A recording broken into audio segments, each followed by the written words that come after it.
Hello, I'm Michelle Deitch. I'm the dietitian and health coach with Premise Health.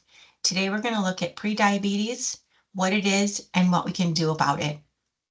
Type 2 diabetes frequently goes undiagnosed for many years because hyperglycemia or high blood sugar develops gradually, and at the early stages, it's often not severe enough for a person to notice symptoms.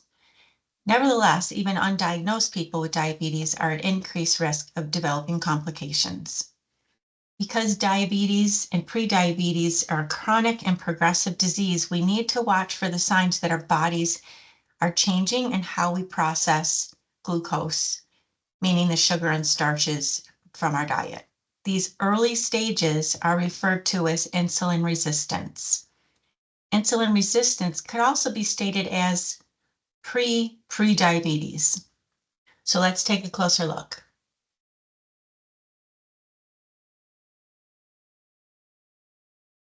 We're going to go over definitions, what the lab values and numbers mean, how sugar acts in our body, how insulin works, and what we can do to reverse the process, or at least slow it down.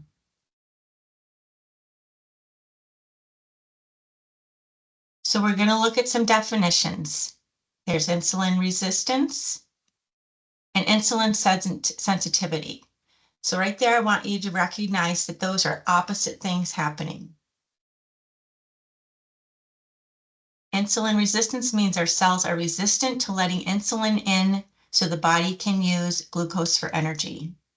Sensitivity means the cells are receptive or sensitive to the insulin, and the cells can use the glucose for energy. Prediabetes means you have insulin resistance to some degree.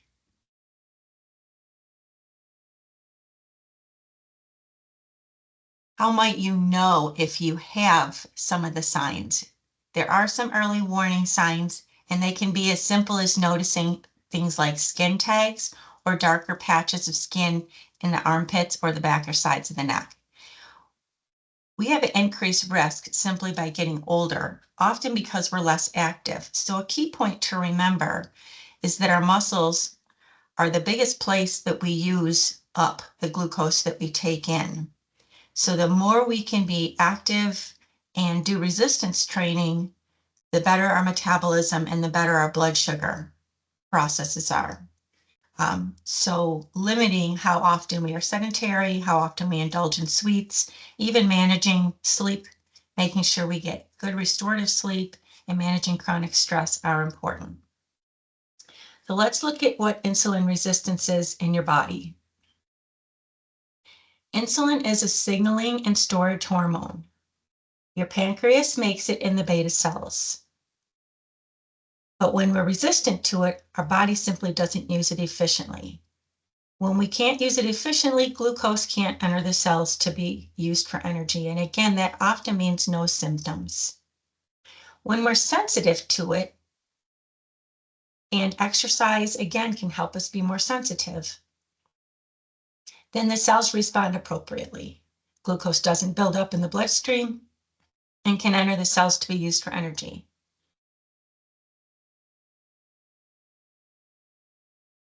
Prediabetes is when your glucose levels are between normal and the full-blown numbers we're going to look at. Symptoms also might include stubborn weight in the belly, difficult to lose even when we're trying, changes in the skin, like I mentioned, or increased thirst and increased urination.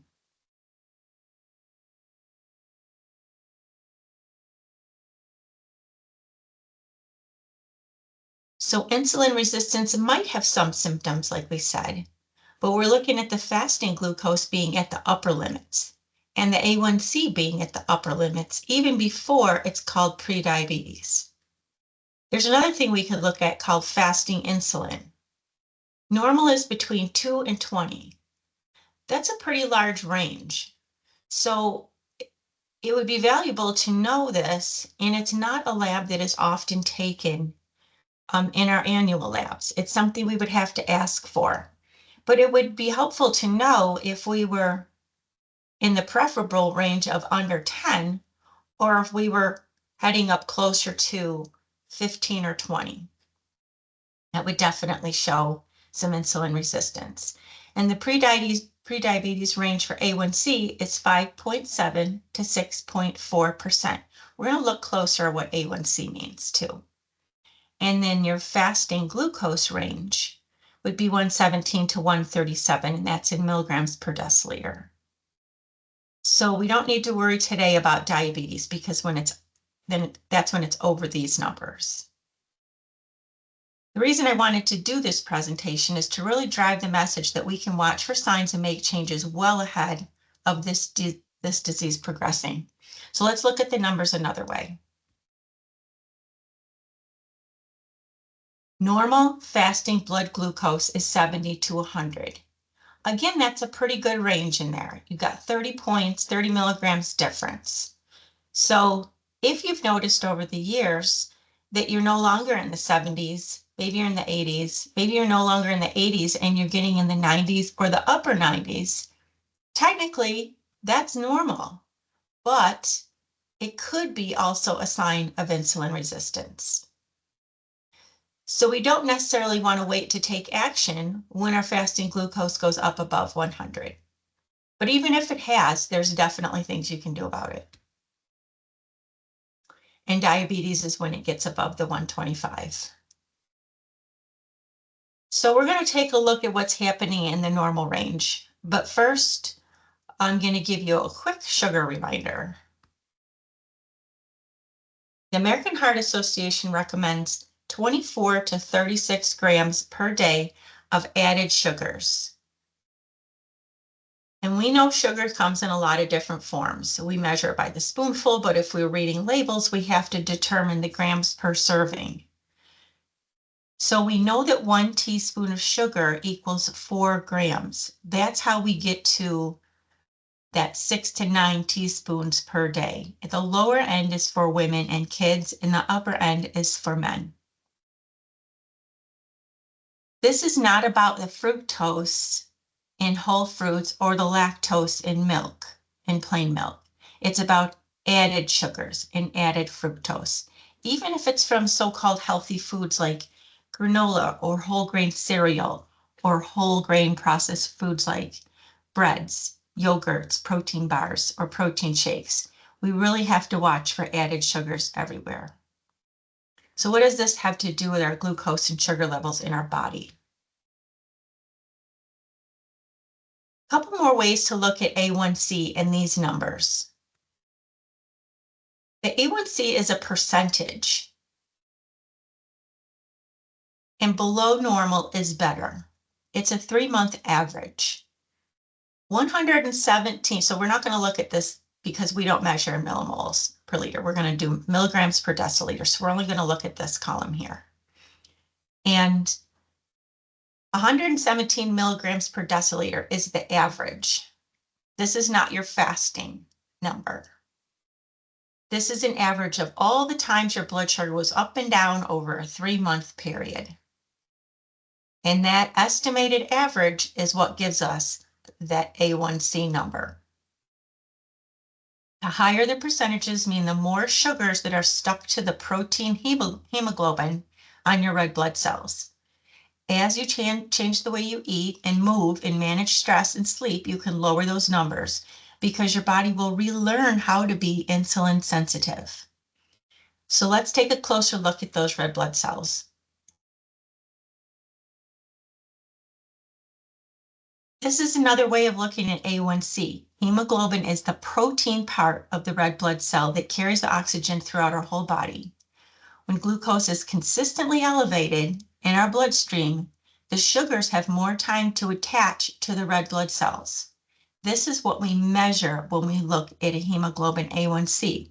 Some red blood cells have a few sugars stuck to them. Some red blood cells have a lot of sugar stuck to them. Sugars and proteins cause a distinctive reaction here. It's called the Maillard reaction. And when these sugars reacting with amino acids, it's actually the same thing that happens when we brown food, when we toast bread. We can't undo that browning. This is an irreversible reaction between protein and sugar. So in order for these glucose molecules to be released from the blood cell has to have died, which only happens about every 90 to 120 days. That's why we usually wait at least 3 months between measurements of A1C, because that's the lifespan of a red blood cell. So let's put what we can imagine is floating around in our blood and what we're eating. Let's put that together. So if normal is 100 milligrams per deciliter or less, what does that mean when we think of actual sugar? When we read labels, we've got grams or we use a teaspoon to measure, but how much is in us and how do we know what is too much? So we can look at this equation. We use the conversion that there are about 5 liters of blood flowing around in a typical adult, so less than a child. We measure in milligrams per deciliter. So in this equation, if we just cancel out all the zeros, we're left with 5. There's about 5 grams of sugar in our bloodstream. That's it. We already looked at 5 grams is about a teaspoon. That's the same as saying that when we eat sugar or foods that quickly turn to sugar, we are actually making our blood sweeter. Now, if our insulin is able to do its job, then the blood sugar comes back down to a normal range and we're fine. So where are these sugars coming from in our diet?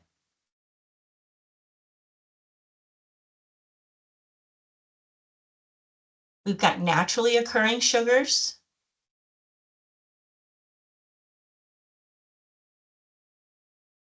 and we've got added sugars, which are in about 75% of our packaged foods.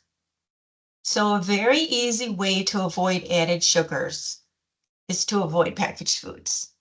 Or when you're looking at packaged foods, instead of looking at the nutrition facts label, look directly at the ingredient label. If sugar is one of the first 3 ingredients, it's going to be a high sugar food because ingredients are always listed according to weight.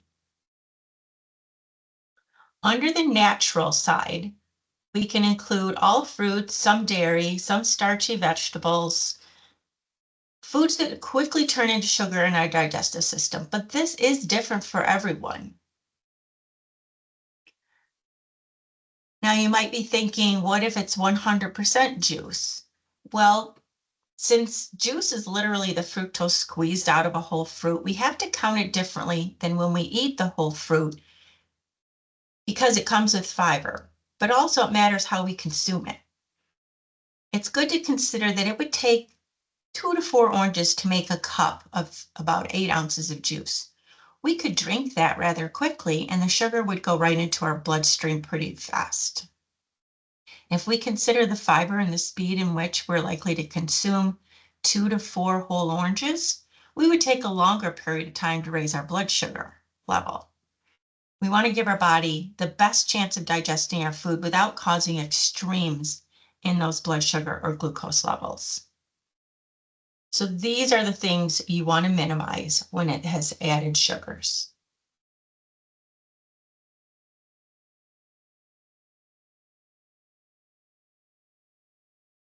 Now let's look at how glucose and insulin work in the body. When we eat, we chew the food, it goes down into the stomach, it gets absorbed through the whole digestive system, and the glucose ends up in the bloodstream. In response to that, the pancreas has beta cells, they make insulin, and they go into the bloodstream. Now we know insulin is a storage hormone, and it's going to say, do I want this energy to go into the liver to be stored as glycogen and be used for a little later, or in the muscle to be used more immediately? Or we could have another section at the bottom here where if we've already got plenty stored in the liver and in the muscles, that energy is going to get stored as fat. When it's all working well, we have a good match between how much glucose and insulin are in the blood. Insulin is one of the conductors of all of our hormones. They work together, and insulin has a lot of control. One of the big things it recognizes is where to put it. When we get too much extra, the glucose gets packaged by the liver into triglycerides. That's how it gets sent to our fat storage, into our long-term storage. If we use our muscles after a meal, it tells the body all this glucose doesn't have to get stored as fat. When we have glucose in our blood all the time and insulin in our blood all the time, the body's literally being told that we don't need to break down any fat. Fat's in our long-term storage, and pulling it out won't happen when insulin is doing its job of putting glucose into the muscles and liver.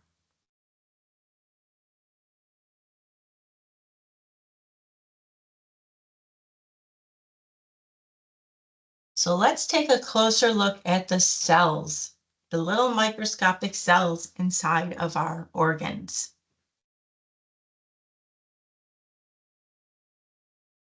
What can we do to make insulin work better? We can have smaller amounts of glucose coming in so it's more manageable, and that might look like less sugar or starch in your diet or just a smaller portion of something. And we can be sure to get plenty of movement throughout the day, exercise, activity. That will make the insulin receptors more sensitive to this lock and key process. So the insulin receptor is here on the edge of the cell, though they actually live throughout the cell and they have to be stimulated to go to the surface of the cell. And the insulin from the bloodstream plugs right into there. That allows this glucose channel to open up, and that allows this glucose to go in and enter the cell. Once it gets into the cell, then it goes into the whole ATP system, and that's how it gets used for energy. Remember, if it's more than the cells can handle, those glucose molecules get turned into fatty acids, and they're put into long-term storage. If we really get too much of it, those triglycerides can get stuck in the liver. The liver can be overwhelmed with the excess fat there, and that's where we get fatty liver. Other organs can become fatty as well. High triglycerides can be an indication of this overall excess. If you want to lower triglycerides, eat less.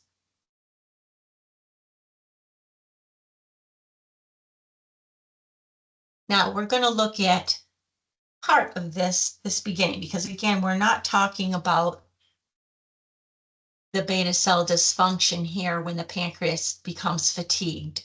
That's down the line when we have type 2 diabetes. What I want to look at is how it's perfectly normal for our glucose to go up and down as we eat and fast throughout the day.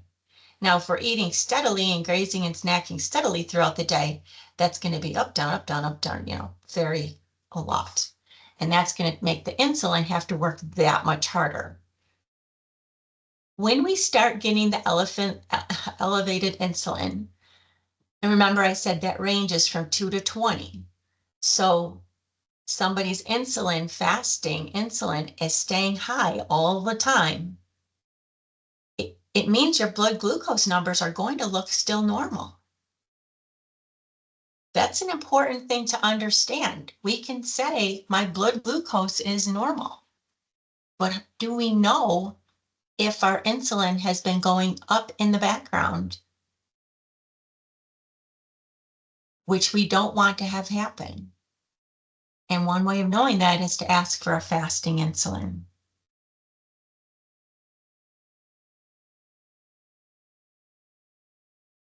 You can tell if you're having some insulin resistance, again, if you've got trouble losing weight, because consistently elevated insulin levels are shutting down fat burning.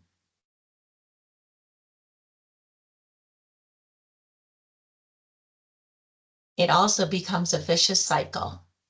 We can feel fatigued in the afternoon or maybe even in the morning.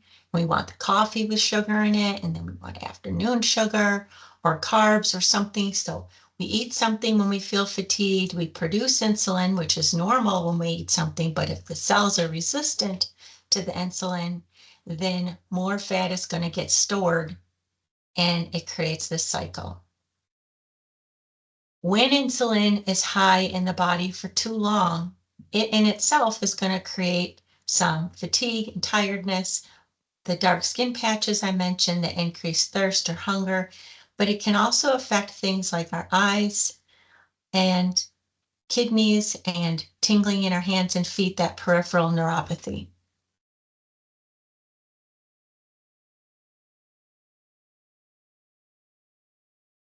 So what is your body doing right now? Here is a neat way of looking at it. We are either in a fed state or a fasted state. We'll also get to exercise, but right now I just want you to consider the fed state and the fasted state. If we've eaten something, anything at all, that increases our glucose level, we're in the fed state. It's also going to increase those insulin levels. This is normal. Digestion is occurring, absorption is occurring, nutrients are being metabolized and absorbed. The fuel, the energy from this is being either burned or stored as glycogen for later use. That's when we showed it going to the muscles or the liver. If we're in a fasting state, meaning like 12 hours overnight that we haven't eaten, that's a great way of doing it. We're going to decrease glucose and decrease insulin in our bloodstream. Our insulin sensitivity improves when we're in a fasted state. Fat breakdown increases when we're in a fasted state. And hormones that work opposite of insulin and create that balance also increase. Now I want you to notice what happens when we exercise. The same things are going on that happen in a fasted state.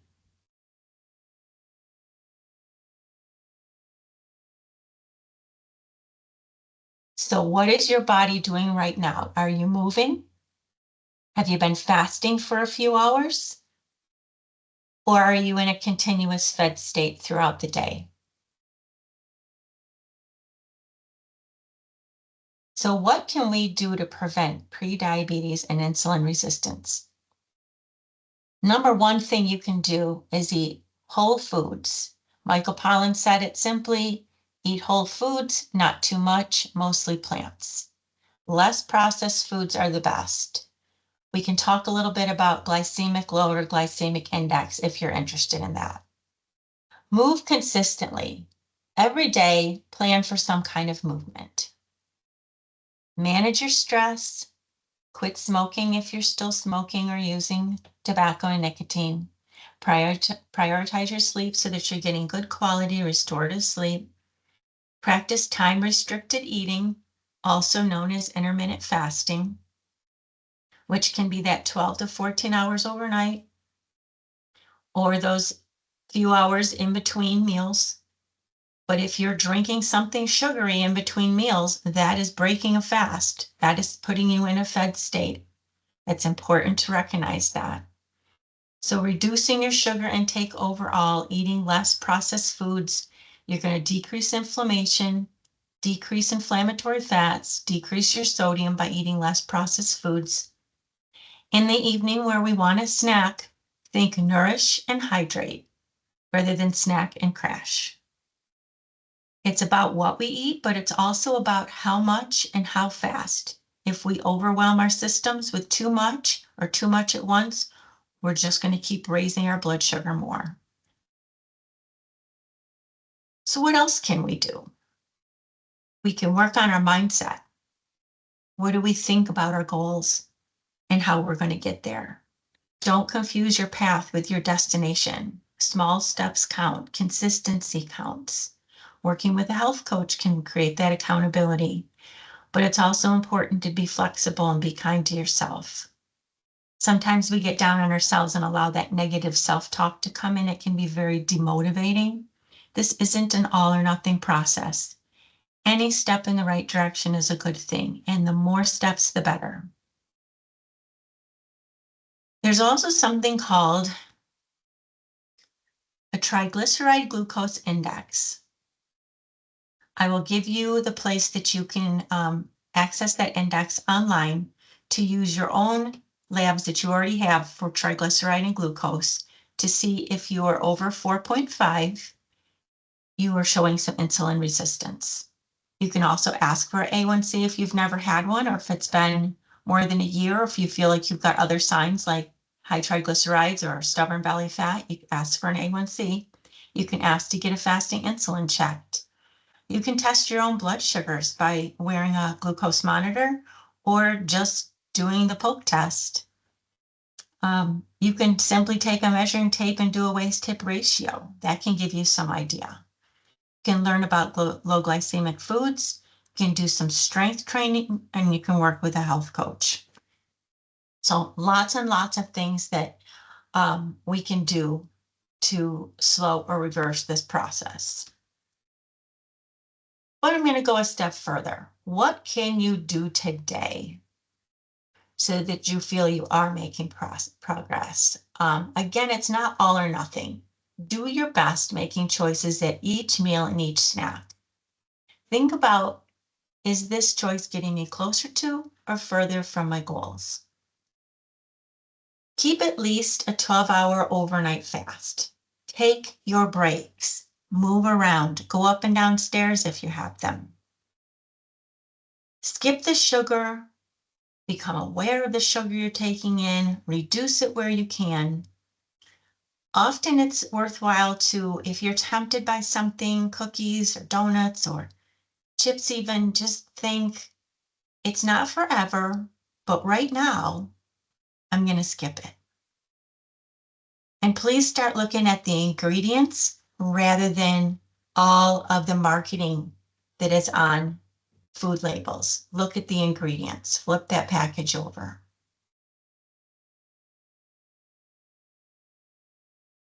Now, I added a slide on supplements because a couple people wrote that in the notes that they were interested in supplements. But I want to say really clearly that supplements are not replacements. That said, if you're doing all you can with your diet and exercise, some of these things might benefit you. Some studies show that berberine does help activate insulin receptors, and that it might be good for gut health, that it's anti-inflammatory. Cinnamon and chromium also help with blood sugar metabolism. Fish oil is overall good for inflammation and brain health. Alpha lipoic acids also are anti-inflammatory. ACV is apple cider vinegar. Some people say if you take that before a meal, it helps with blood sugar metabolism. I do often recommend vitamin D for people, especially if you're over 40, over 50. Our bodies just don't transfer the D2 from the sunshine into the active form D3 as efficiently as we used to when we were younger. So, but vitamin D can possibly help too. I'll show you the website. It's called consumerlab.com if you do want to learn more about supplements. But I'm strongly pushing for a food first approach as much as possible, partly because we just don't have great oversight in the supplement industry. So we can't really be sure if what we're buying is what it says on the label and how effective that's going to be. These are the resources I wanted to provide, the consumerlab.com. Again, that is not plural. Zoe is a great place to learn more about insulin resistance. BeyondType2Diabetes.org is what Jackie uses for her diabetes prevention program. This OptimalDX.com is where you can find the calculator to plug in your own triglyceride and glucose level. And again, you want to be below 4.5. And then this was related to an article that I listed. So again, from your wellness team, thanks for listening to this presentation. If you want to work with us, do a screenshot of what you need to schedule with us, and you can always email us at our names, first.last@premisehealth.com. Thank you.